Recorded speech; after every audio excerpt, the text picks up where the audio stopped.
to invite you for yet another interesting session of IAP-TNSC Association on Perspective Plunges in Pediatrics for Practitioners. I hope we are going to have an exciting session. Before starting, I request our treasurer and dear friend Dr. Rajkumar sir to deliver the pediatrician's prayer. Thank you, Namada. Pediatrician prayer. Grant us the quality of holistic healing. May we humbly realize how privileged we are in being bestowed with the ability to alleviate suffering. May we be emissaries of health, learning, charity, love, and peace to all children and their families, irrespective of status and creed. Give us the wisdom, understanding to change the things we can, retain the good, and accept within reason we cannot change. Grant us your blessings, grace, and mercy in all situations, at all times, amidst all people. Thank you. Over to you, Namada. Yeah. Thank you, Dr. Rajkumar. I request our President, sir, Dr. Rajendran, who is the architect of the Presidential Action Plan, all the programs, to kindly deliver the welcome address. Thank you, Dr. Narmada. Respected President 2024, Dr. Balashankar, President-elect Bala Somasundaram, and Vice President Dr. Gopal Subramaniam, and Honorary Secretary Dr. Narmada, and Academic Coordinator Dr. Tirumurugan, and Treasurer Dr. Rajkumar. And I am really happy that our scientific advisor also joined from, I think it's from Odisha, and Dr. Singarwal sir also. And I really welcome all the delegates as well as today's convener of the program, Dr. Aswath Doraisamy, who is the architect of this P4. And I welcome Dr. Sija, is one of the finest person to deliver in fluids in pediatric practice do's and don'ts. And Dr. Narayanan, head of the Department of Pediatrics, JIPPER, one of my friend also. I welcome Dr. Narayan also. And this is good evening to one and all. It's my great pleasure to welcome you all to this fluid therapy in pediatrics do's and don'ts. And this is this meeting is to aim to highlight the best practice in pediatric fluid therapy and the common pitfalls that can lead to complications. The latest evidence-based recommendations also. I'm confident that today's discussion will empower us to refine our clinical decision and improve our patient outcome. Let us make the most of this academic gathering by actively participating and sharing our experience. Once again, I congratulate the organizing team of this P4, and I really congratulate Dr. Aswath sir, and I welcome seniors like Dr. Srinivasan, our teachers of teacher, and Jalil Ahmed, all our seniors for this forum. Thank you very much. Thank you very much, Dr. Rajendran. Now I request our academic coordinator, Dr. Tirumurugan, to say a few words. Thank you very much, Dr. Narmada, and I think it's going to be a wonderful program, and so we'll start it without wasting much time. I think we'll ask Dr. Ashwath. Yeah, sure. I request our take him away from here. Yeah. Thank you, Dr. Thiru. Now I request Dr. Ashwath, the architect of this program, who takes all the meticulous arrangements to make sure that the topic is very much useful for us, and also make sure that the speakers are of the highest quality with academics. Now I request Ashwath to kindly give an introduction about the speaker and about today's session, and to start the program. Over to you, Dr. Ashwath. Good evening, one and all. Thanks for my dear friend and the President, Dr. KR, for being at the dynamic forefront of getting this organized, and Dr. Thiru, despite his schedule, Dr. Narmada and Dr. Rajkumar for providing us able support. Also, my team members like Dr. Balaji from Dharmapuri. So the idea of doing today's show was to refocus on an area we've always taken for granted. We, all of us, this generation who is now organizing these shows, we have grown up with ISL 8P, RL 8P, and we have been quite indiscriminate and unscientific in retrospect about our fluid management.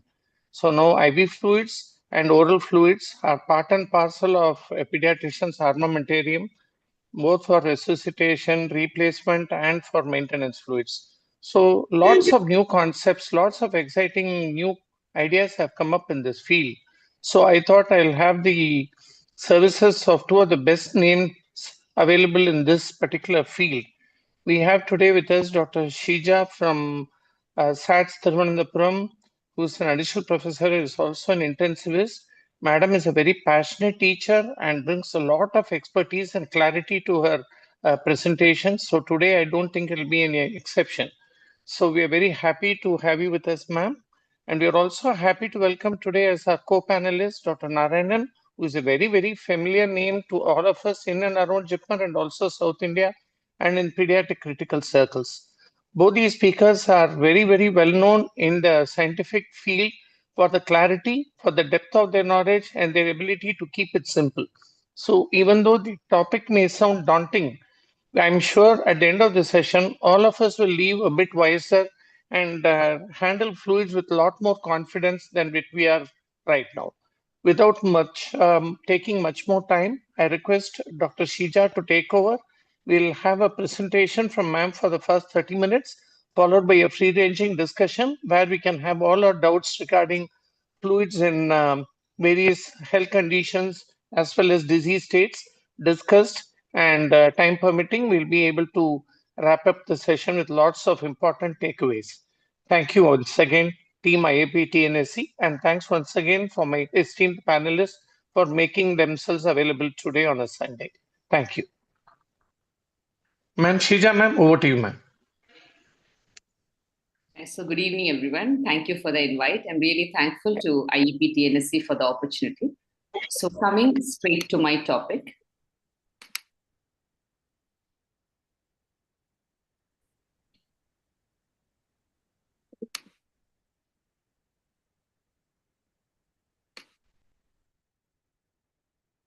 I hope it's visible. Yes, madam, you can proceed, madam. Yes.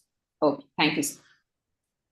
So I'm going to basically discuss fluids in pediatric practice. So what I would be really covering in the next half an hour would start simply with a bit of general principles, then we'll move on to how we prescribe fluids in health as well as in disease, for maintenance, for replacement, as well as for resuscitation.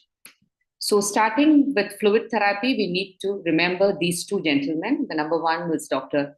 William Broke Shaughnessy, who in 1831, he was in fact the first person to say that cholera patients can possibly survive if we are able to restore the natural specific gravity and saline matter in the blood. And Dr. William at that time was working in Calcutta Medical College. That was the first medical college in Asia. So that has something to do with India also.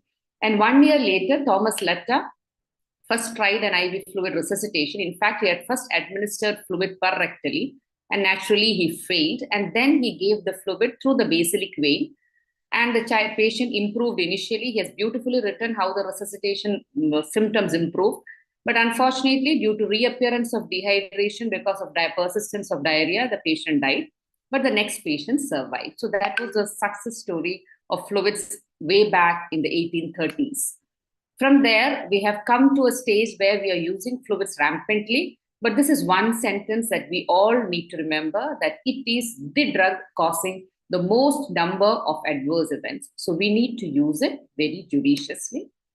Just like you're using an antibiotic, that's exactly similar way we should be using fluid. That is, whenever we are prescribing a fluid, we should have all these 4 Ds, right? Which fluid you want to give, what is the exact amount, what is the duration for which you want to give, and find a reason to stop it as early as possible. So coming to the first case, a 3-year-old child presenting with day 1 of fever. And on day 2, he's a fever, and he was prescribed paracetamol and sent back home. But unfortunately, the fever was persisting. The intake was poor. The parents were really worried. Techie parents, you have done an investigation. NS1 is positive, so they know it is dengue. So they're all the more worried. So the second day itself, the patient is brought to the hospital back. So this time, you admit the patient and start him on maintenance fluid with Isolite P. By day 3, he has 2 episodes of vomiting, so the fluid is still continued. But by day 3 evening, the child went into hypotensive shock, following which is immediately resuscitated with 2 boluses of 20 ml per kg, and with a documented BP of 90/66, he is referred to the tertiary hospital. And at admission, the child is still febrile, and you can see that from the BP 90, it has now fallen to 80, but still reasonably good. But unfortunately, the child at this point itself is looking puffy. Air entry is decreased on the right side. He's tachypnic with retractions with saturation of 90% in room air. So the patient is showing some features of shock and also has respiratory distress. And X-ray, you can see there's a good pleural effusion at the beginning of the disease. You can say that you have received not a bad patient, you have not received someone with an absent pulse situation. His pulse is there, his VP is recordable. He has only a mild respiratory distress, a mild hypoxia, which is even responding to your oxygen prompts. So is that okay? But we need to remember that this is the onset of dengue critical phase. This child is going to go into shock again. And when he goes into shock, we are again going to give fluids. And as we give fluids, his respiratory distress is going to worsen.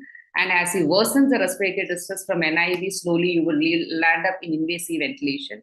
But unfortunately, the leak is going to continue for the next 24 to 48 hours. And ultimately, you reach a point where the patient is in shock. You try to correct shock with fluids, the hypoxia worsens.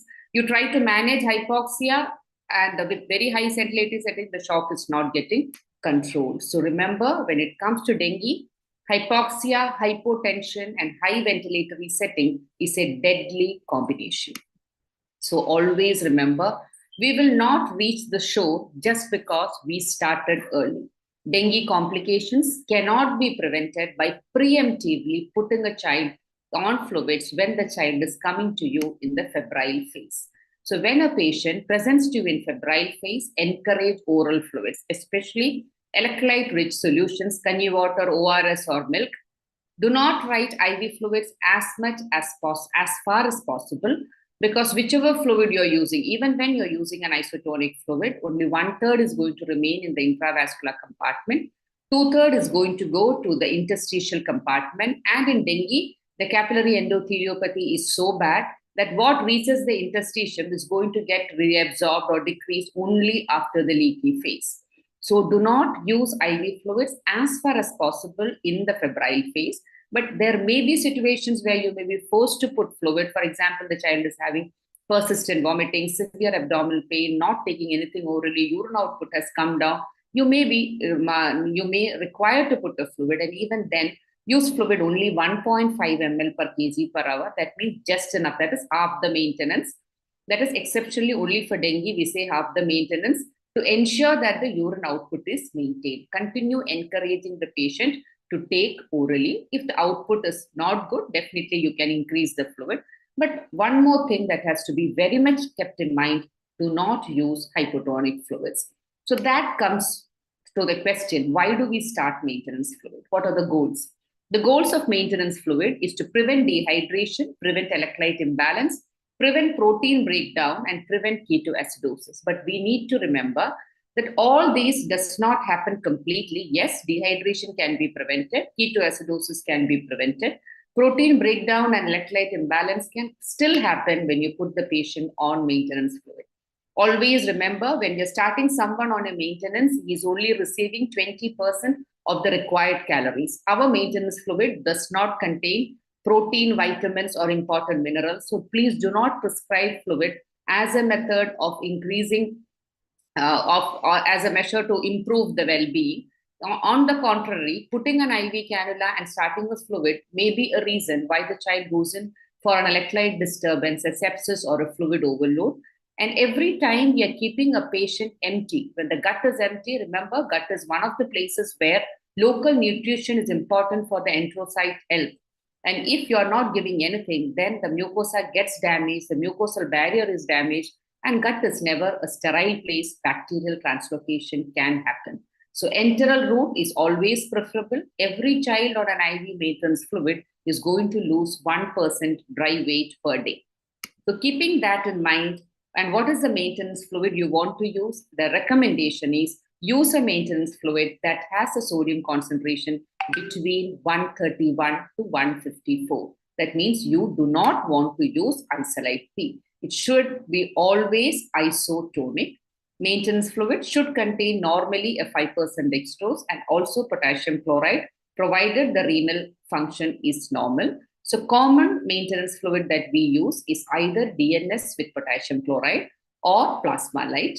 But again, emphasizing isolate P is hypotonic and the risk of having hyponatremia is very high in a critically ill child, especially when we are prescribing isolate P. What is the amount of fluid that you want to give? You can either go by the Holidays agar method, or what we prefer is the 4-2-1 rule, so that we are writing prescription hourly and we know when to stop. When we write the prescription for the whole 24 hours, that means the fluid is going to go for 24 hours. So resist writing for 24 hours unless it is a surgical abdomen where you're forced to write for 24 hours. Always write on an hourly basis. Now, how much to give?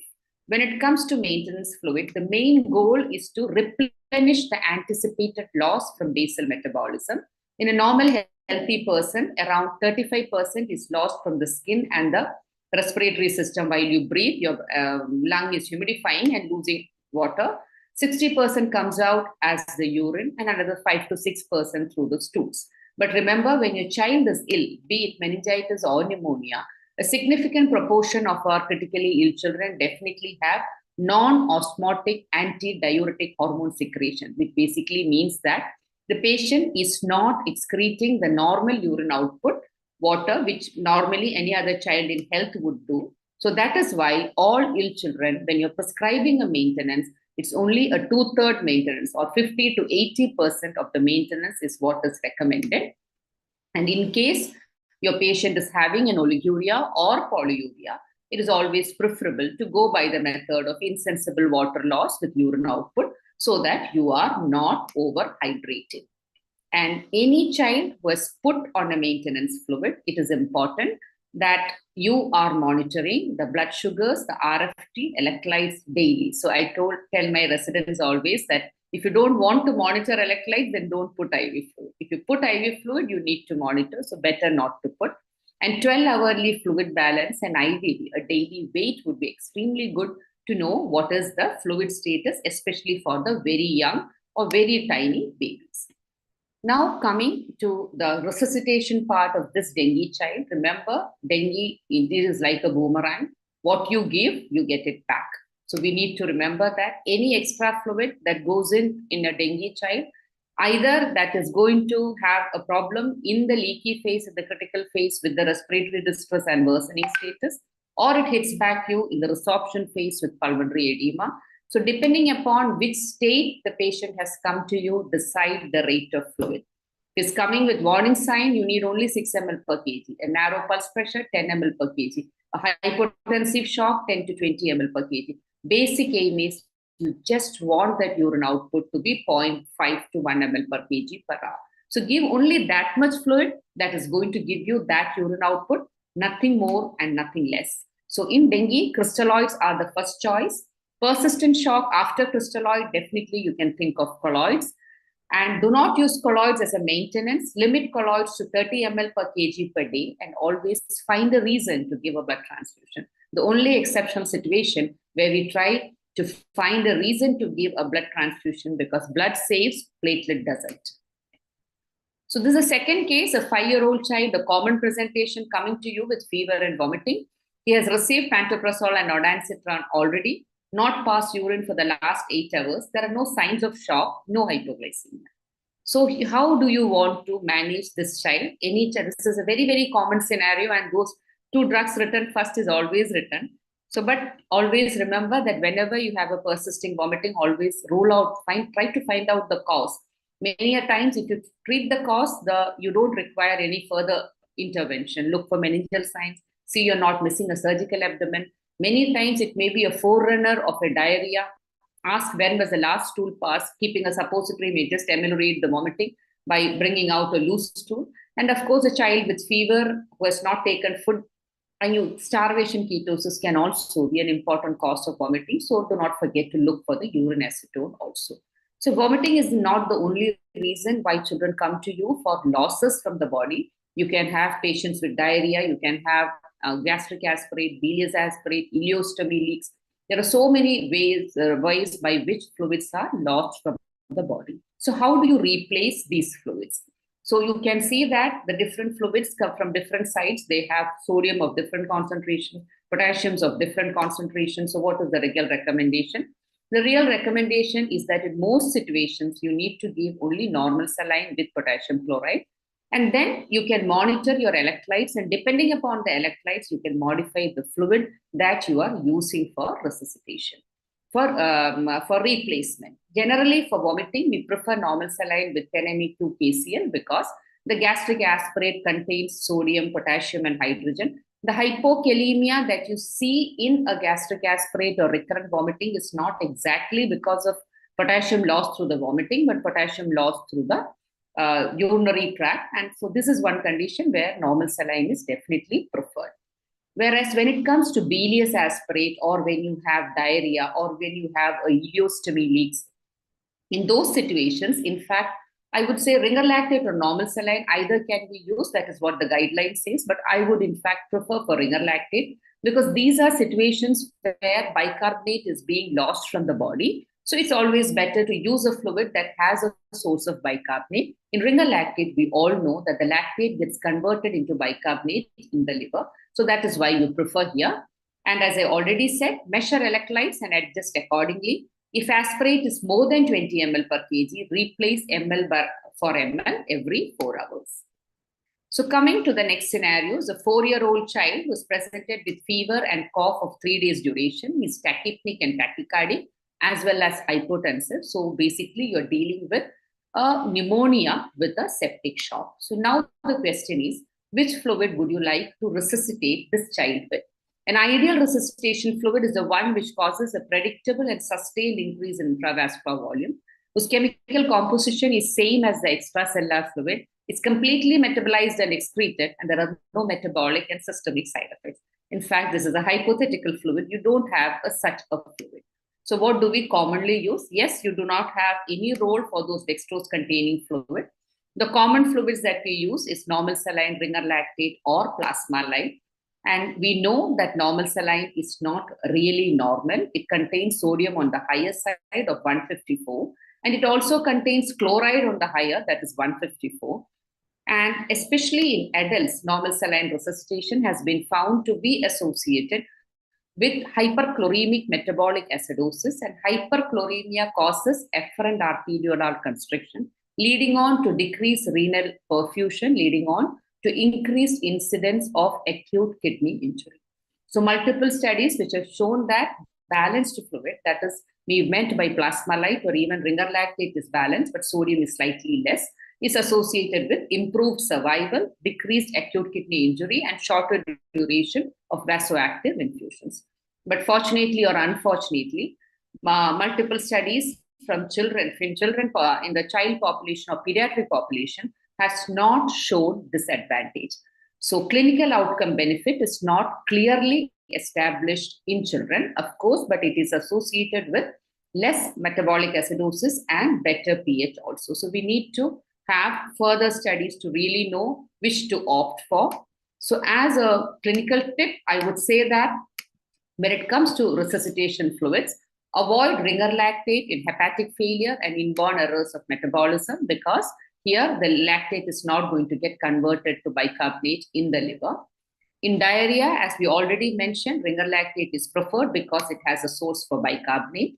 If you're dealing with a child with a raised ICP due to any condition, say sepsis with suspected meningitis or encephalitis, definitely normal saline is preferred so that you have the sodium on the higher side and it's good for your ICP. If you're using a large volume resuscitation, that is when you're using fluids above 60-80 ml per kg or your frequent higher fluid boluses, please keep an eye on the chloride also. If you find that the chloride is going up, definitely alternating with the ringer lactate or using a plasma light would be definitely preferable. And regarding colloids as such, synthetic colloids are definitely not recommended in septic shock. The only condition where colloids are still used is in case of dengue.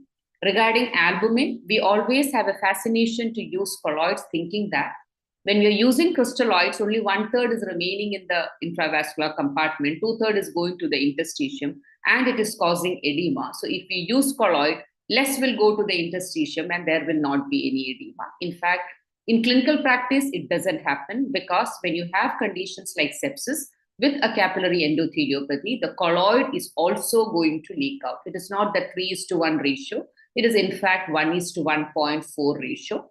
But there is, in severe sepsis, some mortality benefit has definitely been shown with colloids also. So now coming to the amount of fluid. How much fluid do you want to give and how fast do you want to give in case of a shock? So we were taught earlier that if compensated shock, give 20 ml per kg NS in 20 minutes, and hypotensive shock, give 20 ml per kg as fast as possible. So now both these things have undergone a change. It has been rewritten. And what is rewritten is, if a patient presents to you in a compensated shock, that means the patient is having tachycardia, the poor perfusion, but still the BP is maintained. If you're working in a peripheral setup, all you need to do is start a maintenance fluid for the child. And that 4-to-1 rule we already said. It will be roughly 3 to 4 ml per kg per hour. On the other side, if you're encountering the same patient in a secondary or a tertiary hospital, we need to give a fluid of 10 to 20 ml per kg. You don't have to do a push-pull. You just can allow the fluid to run in. Now, why this difference? Why in a peripheral hospital just maintenance fluid? And why do you want to give a bolus when it comes to a secondary hospital? A compensated shock technically means that you definitely need fluid. That is mandatory. Now, when you're working in a very resource-limited setting, or the patient is being seen for the first time by someone other than a pediatrician, the shock can be due to some other reasons like a congestive cardiac failure, an acute myocarditis, a severe anemia, a malaria, situations where a fluid bolus, if not given very cautiously, can be harmful. So that is why when a patient is in compensated shock, an imminent death you're not anticipating. At the same time, the patient requires a fluid, because always remember, when you are in a compensated shock, your heart is pumping fast to maintain the cardiac output. If you don't act at that time, the capillary leak is going to continue. As the capillary leak continues, the intravascular volume decreases. As the volume decreases, the capillary endothelium itself is damaged. It acts as a nidus for thrombus formation, microthromboia form, and which leads to multi-organ dysfunction and ultimately death. So that is why you want to give a fluid. But if you're sitting in a peripheral setup, start with a low fluid. That is, just start the maintenance. If you're sitting in a tertiary hospital and you've ruled out conditions where a bolus can be deleterious, you can go ahead with the bolus. But when it comes to patients with hypotension, definitely you have to give 10 to 20 ml per kg bolus over 20 to 30 minutes. Here again, you have a difference. If you are working in a resource-limited setting, maximum 40 ml per kg in 1 hour. If you're working in a tertiary hospital, you can go up to 60 ml per kg over 1 hour. One of the reasons is definitely when you give a very rapid fluid administration, there is some evidence that it can lead to increased shear pressure on the endothelium and increased lead. And there may be an increased need for intubation. Increased need of intubation is not really convertible as increased mortality. So that is why you say you can give more fluid if you feel that the patient is fluid responsive in a tertiary care hospital, and lesser amount of fluid when you don't have an advanced monitoring system. And nowadays, when we are giving fluid bolus, we always would prefer to look at the hemodynamic parameters, not the static parameters, but the dynamic parameters like the pulse pressure variability or the IBC to decide whether the patient is really fluid responsive. Remember, fluid responsive and fluid tolerance is not the same. A fluid responsive is a patient who's going to increase his cardiac output when I'm giving a fluid bolus. A fluid tolerant is one who will tolerate a fluid without increasing the cardiac output. So we need, when we're giving repeated boluses, we need to be careful. Now, why we are so much careful, talking that be careful when you are giving two fluids? Because our old Starling principle, what we traditionally thought was the blood fluid leaks out from the arteriolar end and gets reabsorbed in the venular end. But now we know that it doesn't happen. The fluid that comes out through the arteriolar end is almost completely removed from the interstitial space by the lymphatics. So in normal health, there is very little leak, and whatever leaks is taken away by the lymphatics. But when your glycocalyx is disrupted, when your endothelium is damaged in sepsis, lot of fluid leaks out, and well, it's not only fluid, even when you give colloids, even colloids can leak out and contribute to interstitial edema, and which is going to be reabsorbed very slowly. And fluid in an interstitium is really a dangerous thing. Remember, when we are giving a fluid bolus, as I already said, that only 1/3 remains in the intravascular compartment. But remember, during the time of the bolus administration, the blood volume expansion is 50 to 100%. But 60 minutes post-transfusion, only 20% remain in the IV space. So this is one slide I want all of us to remember. That is, when it's always better, rather than going to a big bolus and then stopping, then again re-bolus and stopping. Maintaining the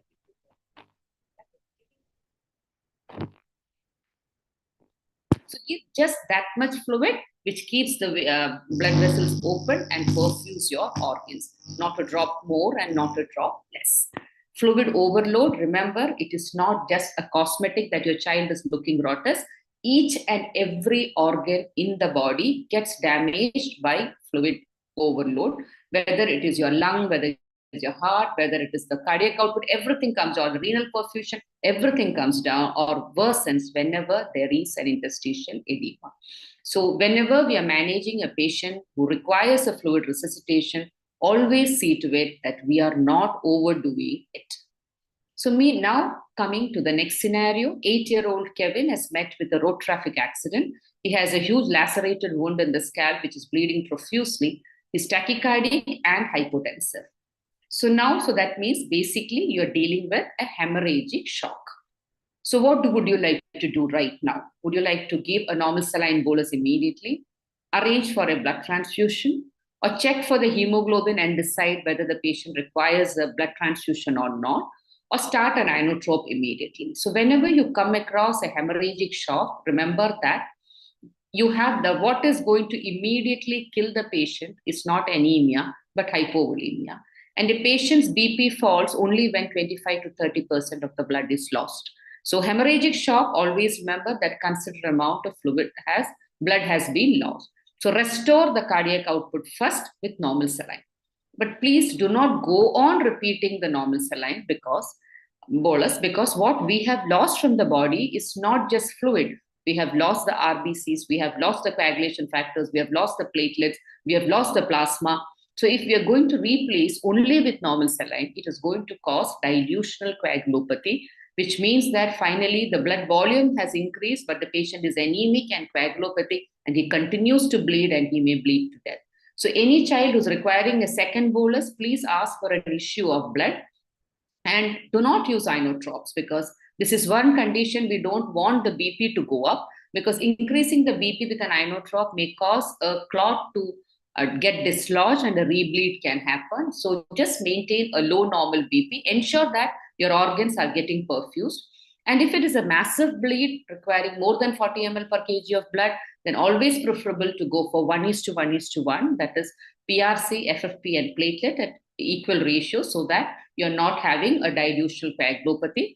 But always remember the target is hemoglobin of 8 gram per deciliter, a PTINR less than 1.5, a platelet count of more than 75,000, a fibrinogen of more than 150, and a pH of more than 7.2, and a normal ionized calcium. So all these are equally important, because unless we stop the bleeding, so if you have an RTA with a bleed, naturally, if you allow the bleed to continue, there is no point in pouring water into a bottomless pit. So the bottom has to be sealed. So we have to ensure that we've done something to control the hemorrhage. At the same time, we do something to replace what has been lost. Always prevent hypothermia. That is extremely important. Remember, hypothermia, acidosis, and coagulopathy is the deadly triad of any child who comes to you with an RTA in a hemorrhagic hypotensive shock.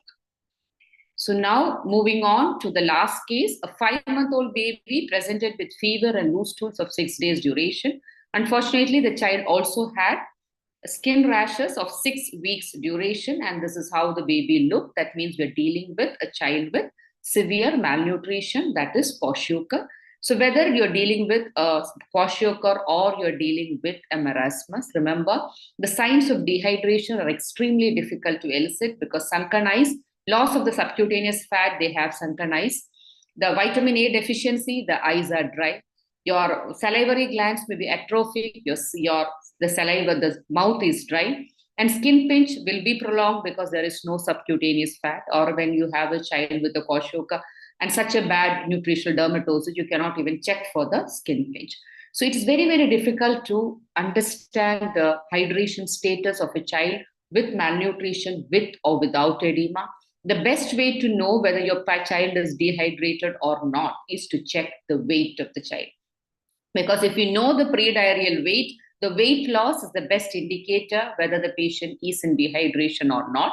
Yes, history is important, but that gives you a more objective data to you. So how do you rehydrate a child with severe malnutrition? Start with 10 ml per kg per hour, and then periodically check the weight. If you find that the patient's weight is increasing, then continue same. If you find that the patient is showing a weight loss, then increase the fluid by 10 ml per kg. If you find that when you're rehydrating the child, the weight is remaining the same, then increase the fluid rate by 5 ml per kg per hour. And continue this till the pre-diarrheal weight is attained. If you don't know the pre-diarrheal weight, we usually aim at an increase in weight of more than 10%, and always look for that puffiness around the eyes, because marasmic and kwashiorkor child, even when they have edema, they don't have edema around the eyes. So that because the subcutaneous fat is lost there, even for a kwashi child. So that is another marker to see whether you are really overhydrating, because don't overhydrate. Overhydration can literally kill these children, because unlike other patients who can easily excrete the urine if you drink a little more water, but for a kwashiorkor or a marasmic child, an increase in water, especially kwashiorkor children, they cannot excrete extra fluid. What comes out in 1 hour in a normal child comes out only by 10 hours in a child with kwashiorkor. It's an extremely delicate situation. And here you can see the child was admitted to the ward. He was prescribed formula feeds and also ORS ad libitum according to the loose stools. But unfortunately, the child had severe purges, and this is how the child is shifted to ICU. And you can see the heart rate is 208. The child is grunting. The child is looking drowsy. There has been 300 gram loss in 12 hours. And you cannot see, in fact, the sodium is sitting at 181. So many things have gone wrong here when you're receiving the child. So one thing you have to remember, that when you are managing a child with severe malnutrition, there are no shortcuts. You need to be very meticulous with these patients, and very meticulously you should monitor their weight, you monitor their vitals, and slowly rehydrate them. We are aiming to rehydrate them only over the next 10 hours, not over 3 hours, not over 6 hours. And these things and these meticulous monitoring and treatment definitely is worthwhile when you finally see the baby recovered. So what are the guidelines regarding fluids and severe malnutrition? Use oral when possible. The child survived not because of the cannula in the hand, but because of the NG tube in the nose. And for resuscitation, this is the only situation where you use dextrose containing fluid for resuscitation, because these children don't have any stores. They go into hypoglycemia very early. So that is why you use either D5 half RL or D5 half NS for resuscitation. Only situation where Isolite P is used in the ICU as a maintenance fluid is children with severe malnutrition. As I already said, correct dehydration over 10 hours. Rapid change in fluid status will not be tolerated. Monitor for fluid overload. Again, emphasizing weight is the best measure to know the hydration status. So finally, the last take-home message: fluids in clinical practice is just like water in nature. Too little, you cannot survive. Too much can hit you like a tsunami. We just need to give that much which sustains the life. Thank you. Wonderful session, madam. Sija madam. Though we had 12 times a lecture, this is really great, wonderful, very clear. Thank you, ma'am. Thank you. Thanks, Professor Singarvelu, for that word of encouragement for our panelists. Thank you. Over the half an hour, Madam has very lucidly brought to us different case scenarios and also given us some broad guidelines on how to practically administer fluids. And very importantly, she has told us that fluids have to be treated like drugs with a lot of respect and with the same degree of science that we will give to calculating antibiotics and antipyretics.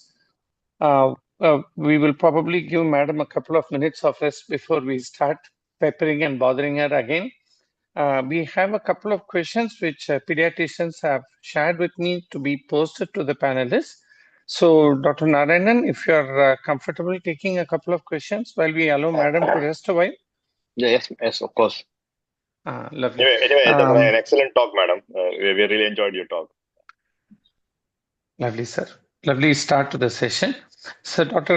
Narayanan, please, can you tell us why it is called normal saline in the first place? Because as we can see, virtually everything about normal saline is abnormal. So, why are we calling it normal saline? And how did it become the fluid of choice for so many years? And even Madam has been stressing on the fact that it is dextrose normal saline or normal saline as a fluid of choice. Can you please explain the science behind that? Yeah, it's a good question. We all call it normal saline without knowing why it is called normal saline. In fact, if you look at the literature, what Madam was saying, no, most of the fluid management started with the cholera times in 1880s. So there's exactly how it appeared, nobody knows. But if you look at the literature of, in fact, there is even a manuscript article on the history of 0.9% saline. So if you look at that, the person who was first to use the term was the first published evidence of this normal saline use was somewhere in Lancet in 1888, it seems. So during that time, some Danish physicist, he was checking on different kind of fluid which can be given intravenously for patient with cholera and severe dehydration. So what he called normal was an in vitro experiment where he suspended RBCs in different concentrations of saline and found that if you, around 0.9% this saline is the one where the RBC lysis is not happening. So he called it saline, which could be normal. He assumed that that will be the composition of electrolytes in the blood, which is far from the truth. So I think his name was, I can't remember his name, a Danish physicist. So from that time, people started calling it normal. But by a chemical point of view, we say normality is actually, one normal is the molecular weight of the particular compound in a liquid. So normal saline, if you add the molecular weight, it come around 58. So it should be either 0.58 grams per liter, but actually it is 0.9. So in that way also, it doesn't fit into the normal word. So I think it is, yeah. So it's one of the most abnormal solutions. Yeah, by convention. It is mostly an abnormal solution which has been conventionally called normal for centuries. Maybe it's time for it to change has come, but still, it's an established treatment. That's the issue. We have been using it for so many years and we all feel that it's safe. And unfortunately, since the kidneys, the morning before this onset of this talk, we were talking about kidneys function and all that, homeostasis. Kidney is such a great organ and he controls homeostasis. He forgives all our mistakes unless we go to extremes of misuse. So even though we've been using this 0.9 normal saline, which is unphysiological levels of chloride, our kidney has been forgiving our mistakes and adjusting the homeostasis, and so we never realize that it is harmful, and we still keep using it. Okay, so having said that, I think we have all agreed upon the fact that too much of saline, too much of chloride in saline is probably injurious to health. And we've also moved away from using isolate P or airlight P, except under exceptional circumstances like severe acute malnutrition. Why is there so much of reluctance in the medical fraternity to use balanced salt solution? Because even the name says like normal saline, why can't we use balanced salt solution like ringer lactate with 5% dextrose as a maintenance fluid? Why is it again that we go back to DNS, understanding its limitations? The question is why we are not able to shift to balanced solution, correct? That's your question is. Why is RL being talked of as a resuscitation fluid alone in special situation like burns, rather than being given a due place as due importance as normal saline? That is the question. Yeah, it is again. No, it's people who have been using normal saline, practically they don't see any harmful effects, so-called harmful effects by themselves, because unless we give large volumes, hyperchloremic acidosis producing even the kidney injury. Even if you look at the actual systematic reviews of this, even this hyperchloremic damage, well, acidosis is well documented. But if you look at the number of adverse events by terms of the proportion or incidence of AK, the difference is there, but the difference is not dramatic. For example, some studies know the difference will be if you use normal saline, the incidence of the kidney-related events is around 15%. With the balanced solution, it will be around 14%. Around 1.5% different, absolute difference. Okay. In some so if the incidence in some other studies, we have found that the difference is only around 0.5 to 1%. So that 0.5 to 1% difference, many people feel it is not clinically significant. Even many academicians feel that, no, for a 0.5% difference, why should I change practice when it's been going on for so many years and it's dead cheap? 0.9% saline is cheap, while your balanced solution is much more costlier. Even though physiologically it makes more sense, practically we don't see that much difference in management. The patient outcomes. In fact, none of the studies have shown that there are hard outcomes about patients.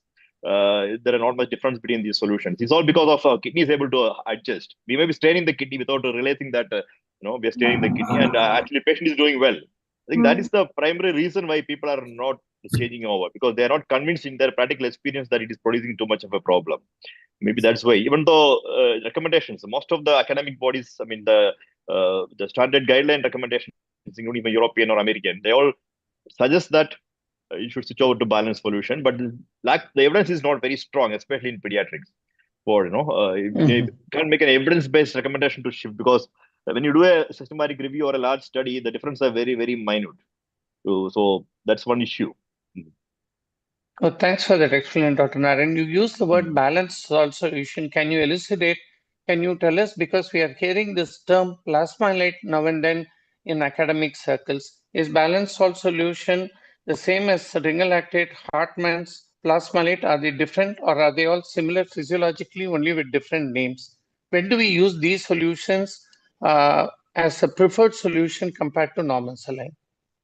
Yeah, so when we replace IV fluids, we want it to be ideally, we should be as close to the the composition of the blood, the plasma, or composition of the electrolytes. So a balanced solution is the one where the electrolyte composition is very close or similar to what we have in the plasma or serum. So that's the broad definition. So we have multiple balanced solutions. The most commonly marketed one is the Plasmalite. If you see, it has the sodium composition, the chloride, magnesium, and all that. Whatever it has, it is very close to what is there in the body. So we believe that that is more physiological and produces less electrolyte imbalance and less complications.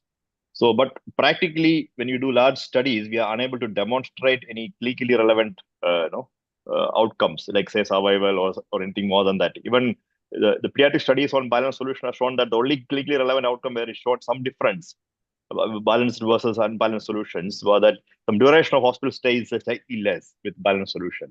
So that many people may not consider it as a clinically relevant outcome, even though it makes more sense physiologically to us. Practically, it is not showing results. So that is the issue with that. So RL with the dextrose is also available. That also can be used like a DNS. It has, in fact, RL is more physiologically compared when you take the sodium and chloride levels compared to normal saline. So it can be used and should be used. But again, doctors are very resistant to change their practice unless there is strong push. So a strong push we are unable to give, because old academically if you want to die give, hard. the die hard. And strong push if you want to give academically, the evidence is not very strong also. So we are unable, even to see the guidelines, even they say that the level of evidence is quite low for all this. Even though the consensus recommendation is strong, but the level of evidence is weak for most of these things. Yeah. Shija ma'am, are you hope I have answered the enough question. to take questions? You can ask. Yeah, madam, you can correct me if whatever if you can add to whatever I've said till now. But yeah. I think Shija ma'am, the question we asked for you is, what is the peak? Why do we always have DNS and ringal lactate with only 5% dextrose? Most of our children are malnourished. Most of them are sick children, and we know that they are all in much need for glucose. Why can't we have 10% dextrose with normal saline, 15? Is there a cap? Why? Who sets the cap at 5%?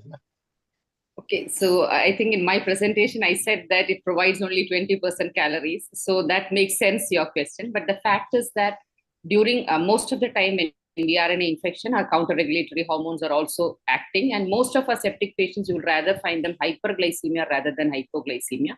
That is one part of it. Then there are other things that we need to know about dextrose concentration. It is, even though the classical maintenance fluid contains a D5 with NS, but there are situations where you would like to alter it. For example, a patient with a traumatic brain injury or a raised initial post-brain surgery immediately you're receiving. Here again, hyperglycemia can be deleterious to the brain also. There's one situation where you would in fact go for a lower dextrose of 2.5%. And there are situations where you may prefer a higher dextrose concentration in maintenance fluid, and that is your inborn errors of metabolism. Because otherwise, in routine, we always prefer D5 is for a garden variety patient in your ICU requires a D5 containing maintenance, not more, not less. But there are some situations where you may be going slightly up and below. Can I add one more point? Yeah. Can I add one more point? Yeah, actually, one more point which I like to mention, if you increase the dextrose concentration, is usually in a peripheral vein, the total osmolarities, we give safe peripheral vein would be somewhere around 800 to 900. So if you add, if you make a solution with the RL or normal saline, which plus you add 10% dextrose, the total osmolarity will exceed that amount usually. Because if you just, yeah. So 10% dextrose per se has around 500 osmolarity. Plus normal saline if you add, so it will be very irritating to the peripheral veins, can pretty severe thrombophlebitis. That's another reason. Yeah. So then we may need a central line to give such hyperosmolar solutions, which is above 900.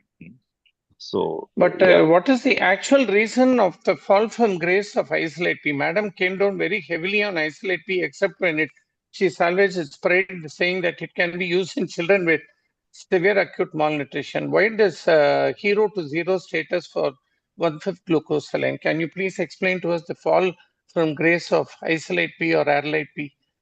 I think the main reason why isolate P has gone out of favor is definitely because of the risk of hyponatremia. Because during the talk itself, I mentioned that there is a very high incidence, especially of CR, that is non-osmotic CR in children who are critically ill. That means you are retaining more water because when you are ill. And at that time, if you're going to give a hypotonic fluid, it is going to exacerbate hyponatremia, and hyponatremia is a killer disease.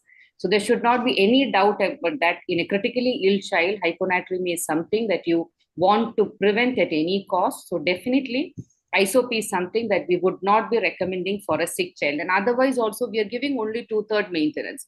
So that fear that giving a DNS is going to cause a hypernatremia doesn't really happen in a normal child. Unless the patient has a failure to thrive, a very young child, a SAM child, that is only exception, I would say.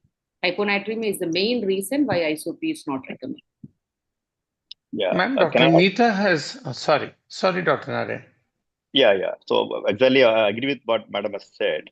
If you look at the guidelines and recommendations, the evidence, in all this, balanced versus unbalanced, or hypertonic versus isotonic, the evidence is more strongest for these isotonic fluids with respect to hyponatremia. In fact, most of the systematic reviews have shown that the prevalence of hyponatremia, or the incidence, the frequency of occurrence of hyponatremia comes down by around 50-60% of the relative risk comes down by around 40-50% if you use isotonic fluids compared to a hypertonic. That's the main reason it has gone out of favor. But I have another take on this. I see. I mean, I am not because we are used to isolate P like anything when we were resident. It is the commonest fluid we use. Yeah, we have seen many hyponatremias. But I also feel that half of the it may not be the composition alone which that matters, which for hyponatremia. As Madam rightly pointed out, most sick children have that non-osmotic SIADH, that syndrome of high ADH levels. Any stress can produce this. Is a evolutionary thing for us. Whenever we are sick, suppose when we were in the cavemen, or we were hunter-gatherers for most of our life, if you get sick, one of the things will immediately kill you is the dehydration. So the ADH is a survival mechanism that has made us survive. We are all the descendants of the people who had that high levels of ADH in their body could survive. Whenever they're ill, they could survive. So we have that sick. So whenever we get sick, our ADH levels go up. And whenever we used to give isolate P, when we were residents, we used to give it as a full maintenance fluids, all of them. So I feel the volume is also the problem. If you give isolate P at maybe around 50% or close to maintenance, you may not get this much of hypernatremia. So we don't recognize that most children who are admitted in the hospital, they have pain, they have some stress, they have pneumonia, So they all have some amount of ADH high, and then in that, so the composition and volume both are important. That's what I feel. So of course, we are looking at only the composition now, and we done studies and found that if you change the composition, the hypernatremia is coming down. And now slowly we're realizing that even the maintenance fluid requirements also should be less. So I think both we have to take care to bring down the hypernatremic episodes in a sick child. Yeah. Point taken, Dr. Narayan. Shija ma'am, we have a question from Dr. Neeta. I think it's a question which most of us share. When we have a sick child, or we have a hypoxemic child, or a child with failed circulatory status, one of the things that we've been taught is that body cells will switch to anaerobic glycolysis and will be built up of lactic acid. So it somehow seems counterintuitive to use ringer lactate in somebody who's already got a bit of a lactate load. How do we explain this paradox, ma'am? Basically, whenever we are having a patient with a hypovolemic shock, where you're having a lactate sitting high also, basically what happens when we are rehydrating the child, the lactate is getting cleared, right? Whenever the fluid is when you are restoring the blood volume higher, naturally the metabolism shifts to aerobic, and naturally the lactate is cleared. As long as your liver is working well, the lactate in the ringer lactate does not add on to the lactate pool.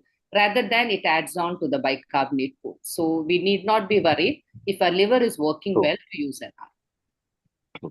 And why is it that only in burns, the Parkland's formula, which we are so popularly teaching our postgraduates, why it is in that situation alone ringer lactate the preferred fluid, ma'am? The ringer lactate is preferred in burns. That is multiple. I would say multiple reasons, because naturally in burns you are losing a lot of plasma, you're losing your electrolytes, and most importantly acidosis. Acidosis is a part of burns. So in order to, here again you're using ringer lactate because you want that acidosis to be counteracted by the lactate in the ringer lactate. And it's much more closer to the plasma constituents also, whether it is sodium, whether it is chloride, whether it's the presence of potassium, whether the presence of calcium, all that is the reason that it is more similar to plasma. You want to use it for burns where you're losing your plasma. Okay. Can I add one more point? Sure. Yes, sir. Yeah. Dr. Narayan? Yeah. Yes, please. Yeah. And burns, also we give a lot of fluids. The Parkland, if you see, the amount of fluid given is so much. So if you give a normal saline, chance of hyperkalemia is quite high in them. So whenever we want to give large volumes of normal saline, maybe RL is better, because the chance of hyperkalemic acidosis is also less if you give RL. So that could be another reason why RL is preferred in burns. And the other point, that there was a slide which came down quite heavily on colloids versus crystalloid controversy. But we also noticed that there is a couple of situations where we may use colloids very specifically. Dengue was mentioned. So what is the justified role for using gelofuscin or hemaxel or hydroxyethyl starch in pediatric resuscitation or replacement? Very specific indications where these colloids can be considered. Basically, synthetic colloids, I would say, is a big no. Whether if you are talking about situations other than dengue, because even in dengue, crystalloid is the first preferred, because these colloids are definitely, that's proven that they are definitely associated with increased kidney injuries, increased chance of reactions, and your problem with cross-matching also comes in, your problem with compatibility with other drugs comes in. So multiple reasons where a synthetic colloid would definitely not be preferred in any other situation other than dengue. And natural colloid, that is your albumin, will definitely have a role in certain situations. For example, when you are having for a large volume resuscitation or a child with a septic shock who's really leaky and you're having albumin also very low, there definitely you will think of going for albumin. Similarly, in dengue also, when you have a child in shock with a capillary leak, 20% albumin can be used as a redistribution fluid, not exactly as a resuscitation fluid. Resuscitation fluid would be 5% albumin, 20% fluid. Albumin would be a redistribution fluid. So colloids have a role, but limited role. Dr. Narayan? Point taken, ma'am. Yeah, completely agree. In fact, we have stopped using any of the synthetic colloids completely. Last couple of years, we have never used them. And only colloid, if at all we use, is the albumin. That too very rarely. Only situations where we use albumin itself is, I mean, quite rare. But whenever we use this, one is, as Madam said, some severe dengue where a lot of fluids are going, and severe hemoconcentration is there where the fluid requirements are very high. Or rarely in some burns where the fluid requirements are very high. In a burns with septic shock, we have used. Otherwise, we don't even simple septic shocks. We hardly ever use albumin colloids nowadays. I completely agree with Madam. Colloids is should be used as sparingly as possible, and synthetic colloids is a big no. Well, so there's this situation where you said the children with pneumonia, we should be using 2/3 fluid. That also doesn't it confuses me. Many of these children who have pneumonia, who are sick, or children with meningitis, the people who you say have a high risk of non-osmotic SADH, who are at risk of hyponatremia, they are also the people. A child with pneumonia is also tachypneic. He is also febrile. So his insensible water loss is very high. He is losing a lot of water vapor by way of increased respiratory rate. So wouldn't it be a double whammy for him not to be in a position to feed food? And on top of that, we are restricting fluids? Is the presence of a risk for SADH enough to deny fluids to these very sick children is my question. Okay, here I think that's two parts of it. One is definitely there is a risk for SIADs, and that's not a risk. If you really look at the sodium levels of critically ill patients, you would realize that most of them would have less than 135 and a urea low if kidney injury is not there, indicating that a CRD is setting in. The next is these children with pneumonia, you are going to put them on some respiratory support, which may be an NIV, which may be an invasive ventilator, where you're using humidified oxygen. So if you're using a humidified oxygen, that 35% of water loss from your lungs and your skin, both would be less when you are in ICU. You're not running around, so your water loss is less. You are not growing. You do your calories and fluid growth for growth is not needed. And same way, your loss through the respiratory system also comes down considerably. So all that taking into account, 2/3, we are not telling that every child requires 2/3, every child requires 50%. It is not like that. You start with 2/3 maintenance. You are looking at your child and deciding whether you need to come down to 50% or you want to go above 2/3. So every child will be different. It is an individualized care. But in general, most of them would be started definitely on 2/3.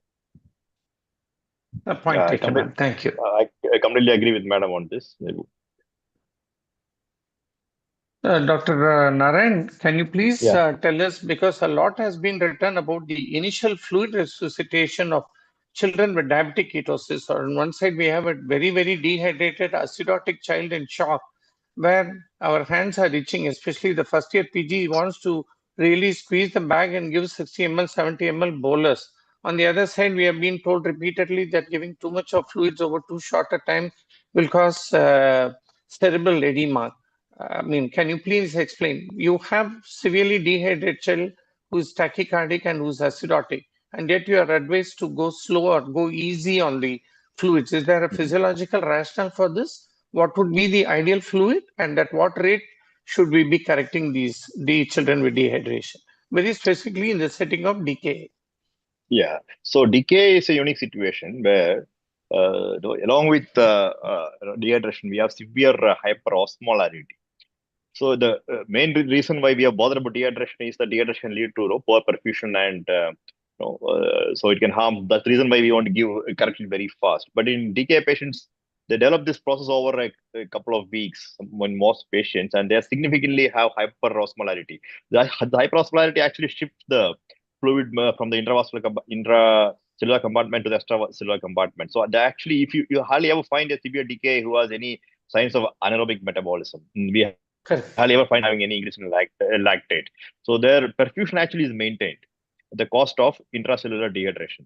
That's why assessment of dehydration also is a bit difficult in them. So since this whole process of whole body dehydration has developed over a period of a week or 10 days or up to 2-3 weeks, And there are certain compensatory mechanisms developed in the brain. All of us are aware of the idiogenic osmoles and all that stuff in the brain, which is a defense mechanism against hyperosmolality. So in a patient like this who was slowly decompensated over some time, if you rapidly correct things, the body cannot tolerate that. For example, a child with severe anemia developed over many days, high-depth anemia comes at 3 or 4 grams of hemoglobin. We don't transfuse large amount of blood to them immediately. They will die of cardiac failure. So similarly, this kind of patients, we have to correct the dehydration very slowly, at least over 48 hours. What we normally do is we calculate the deficit and we correct the deficit over 48 hours along with the normal maintenance. In fact, even though they're polyuric, all the recommendations in our practice, we never replace even the urine output.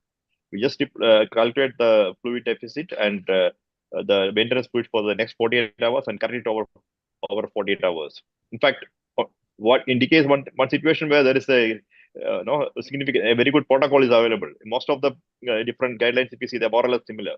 So in most patients, if you start around, say around 8%, 8.5% dehydration, if you assume, and calculate the fluids based on that, most of the time it's safe. Very rarely, 90-95% of the time, you'll be all right. There are only around 10% of the time or 5-10% of the patients who have dehydration much more than that and who don't do well. That can be targeted. If you monitor them well, you'll pick them up in a matter of a few hours. Yeah. I think that's the general principle. So yeah, if you want more specifics, sorry. Hello, can you hear me? Yeah. Okay. Suddenly some report came, so I was wondering what is that. Okay. No, we are also wondering. Okay. We are definitely not following Dr. T. Mahalingam at this point of time. Okay. I don't know where he comes in. Okay. Yeah, so sure. Yeah. And fluids as usual, we start with usually a 10%, 10 ml per kilo of fluid. We give it over an hour or so. And if you see, even when we were residents, the recommendation in Nelson was to give insulin bolus and start insulin on from the time. I mean, I'm talking about 20 to 25 years back. But nowadays, we don't give even insulin at the first 1 hour. We just give the fluids 10 ml per kg over 1 hour. Then insulin started at the lower dose nowadays, 0.05 usually. In our setup, we are always starting at 0.05 units per kg per hour. And everything is corrected in a very gentle manner. If you overcorrect, patients actually do badly. Shija ma'am, can you please reiterate for the benefit of residents as to what would be the best way to replace fluids which are lost from the nasogastric tube as well as the nasoduodenal tube?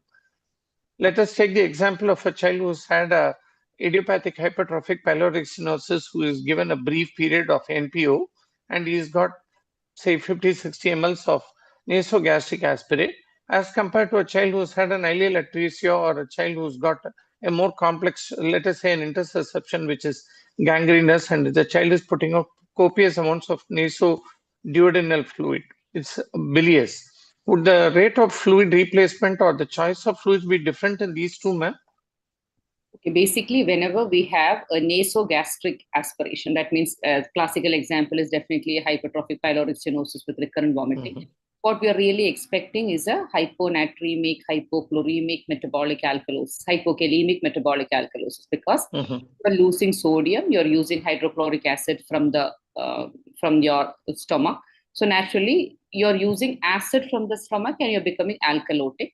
And because the small amount of potassium is also lost through the vomiting or the gastric aspirate.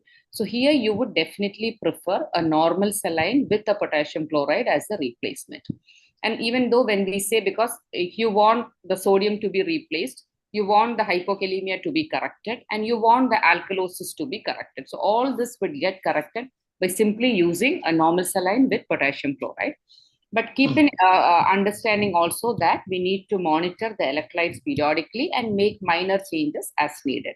But practically, it would be normal saline with potassium chloride. When it comes to bilious aspirate, when we say bilious aspirate and it is still the NG that is draining, that means it contains both your gastric aspirate as well as your bile. So that is why the recommendation says that you can use normal saline or ringer lactate. But as I already said, bile is alkaline, so it is always preferable to replace it with ringer lactate because it has a source of bicarbonate in that. So you want potassium also, you want sodium also. So and ringer lactate would be much more similar to the composition of a bile compared to a normal saline. Okay, point taken, ma'am. Ma'am, giving us some practical tips. We are in summer now. By and large, what we see will be isonatremic dehydration, but now and then we do get into situations where we have hypernatremic dehydration or hyponatremic dehydration, especially breastfed infants who are not feeding adequately, who have a hind milk deficiency. They are quite moribund when they are coming. They are dehydrated and their serum sodiums are typically 170, 180. So what would be the fluid of choice to resuscitate such sick people, ma'am? Very hypernatremic dehydration. Okay, so if we are really any kind of a dehydration, if the patient is coming to you in a circulatory collapse or a poor perfusion state, the resuscitation is always with the normal saline because you restore the volume and naturally the sodium usually comes down. But if it is a condition which is associated with pure water loss from the body, which has led on to hypernatremic dehydration, you would definitely require a fluid water replacement over 24 to 48 hours. So that would be typically like when you have a child with a diabetes insipidus. They're going on resuscitation with normal saline would not help you. But the dictum is hypernatremic dehydration with a circulatory compromise, restore the circulation with normal saline. And then if needed, you can go for free water correction. And what about the counterpart, ma'am? Hyponatremic dehydration. Now that we have access to 3% sodium chloride, is that something which a practitioner in the periphery can give? No, if you're talking about hyponatremic dehydration, what I always say is that rehydrate the child, recheck the sodium, then decide what you want to do. Please don't start 3% saline upfront for a hyponatremic dehydration because the dictum is whether you're trying to increase the sodium or decrease the sodium, you cannot do more than 12 in 24 hours. So when if you're using a normal saline to resuscitate someone, you're giving 100 ml per kg of normal saline. Every 1 liter would contain 154 milliequivalents of sodium. So most often hyponatremic dehydration, correction of dehydration with normal saline itself brings up that sodium. You remeasure and then you can decide whether you need 3% saline or not. There's a question from Dr. Annamalai Vijayaraghavan, I think, which Dr. Narayana has also just answered in the chat box. Sir's concern is whether dextrose-containing fluid in a child who's dehydrated will promote dextrose-induced diuresis, and volume loss will be going through the renal tract instead of the GI tract. Is there a practical problem there, or is it a theoretical consideration? We never use, in fact, dextrose-containing fluid, as Sir has pointed out. We never use dextrose-containing fluid for resuscitation, except, as I said, in severe acute malnutrition. In all other conditions, it will definitely lead to hyperglycemia because a normal maintenance fluid is only 3 to 4 ml per kg per hour. When we are giving DNS as a resuscitation fluid, you're landed up giving 10 to 20 ml per kg over 20 or 30 minutes. So the amount of glucose going in would be very high. It will definitely cause hyperglycemia.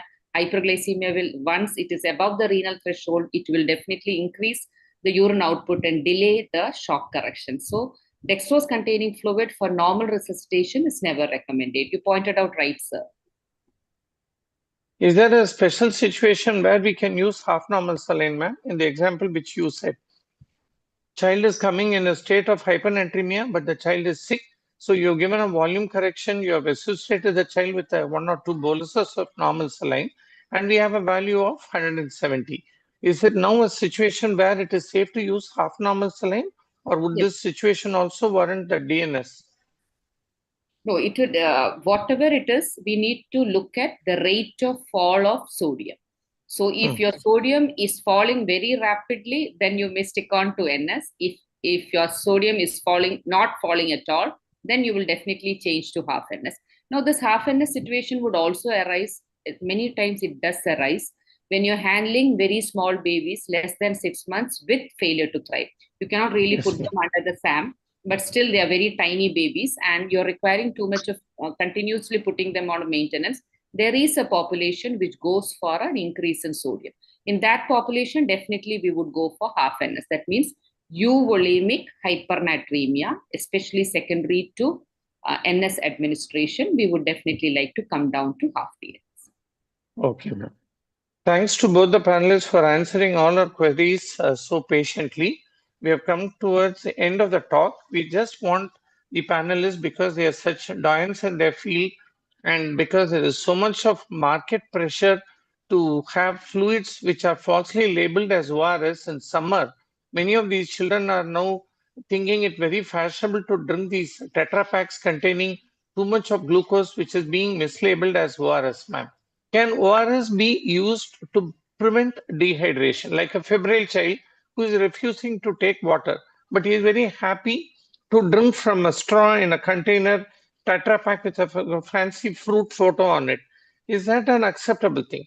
I'm not talking about the fraudulent ORS, even normal ORS. Is it a safe fluid to take in a febrile child who refuses other fluids but is happy to gulp ORS? No, I think regarding ORS, there is something that we need to remember. It is definitely a rehydration fluid. It is never a replacement for the normal feed. So this I would definitely like to highlight, because many times we get children, especially young infant, with diarrhea. Coming from sometimes from institutions where often babies are kept, and when they come, what you find usually is that the moment the diarrhea starts, the caretaker switches on to ORS and stops the milk, and this population, they definitely land up in hypernatremia. We don't want that much of sodium, so ORS is always a rehydration. But as we say, in dengue and all, you taking in between taking a little bit of ORS definitely doesn't harm.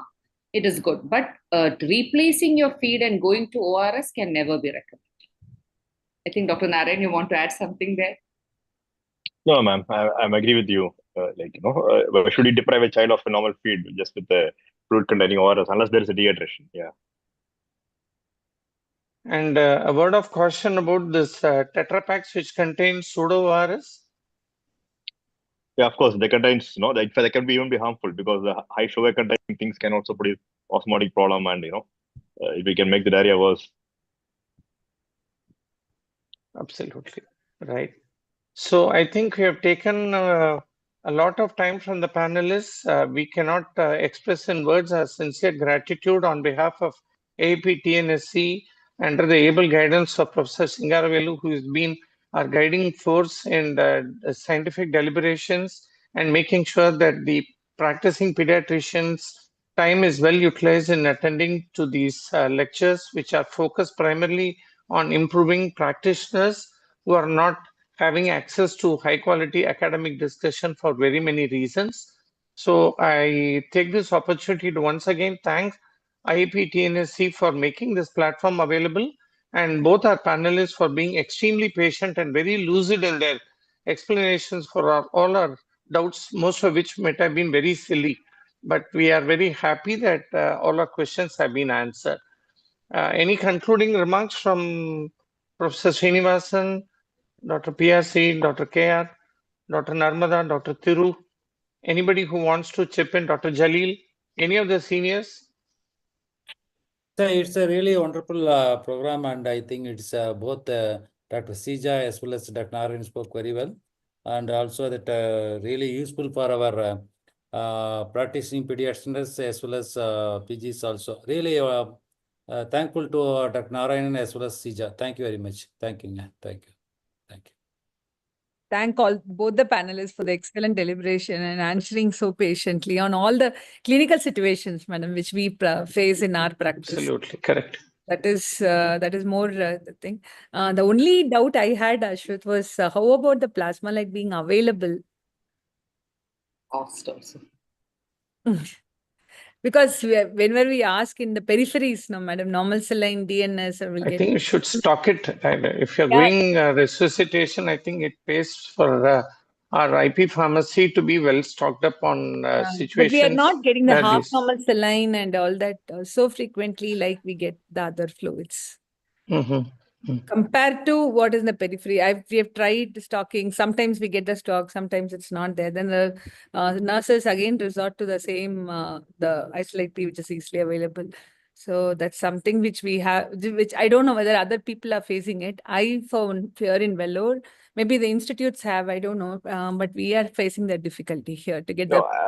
to be frank, even we are not using plasma much. So Ah. unless you are using, if you just giving a maintenance fluid for a day or so, it may not make too much difference. If you give a large amount of normal saline, like for example, for a burns resuscitation or something like that, then sometimes in DKA patients we see that hyperchloremia setting in. So, like I said, no, kidney is see, we are all lucky that kidney does such a fantastic job. Yeah. So he forgives all our mistakes. Unless you give some 100% saline or some distilled water, most of something in between, if you give, kidneys are so forgiving that they will, cover all our Autocorrect. mistakes, autocorrect all Correct. our mistakes. So you don't worry if you're giving a little bit of, Yeah. one day, maintenance fluid, 1 or 2 couple of hours or a day, just 2/3 of maintenance fluid as normal saline, nothing much is going to happen. That's exactly Yeah, my yeah. So because that's we are in a so multi-specialty center yeah. where we So have more of yeah. adults.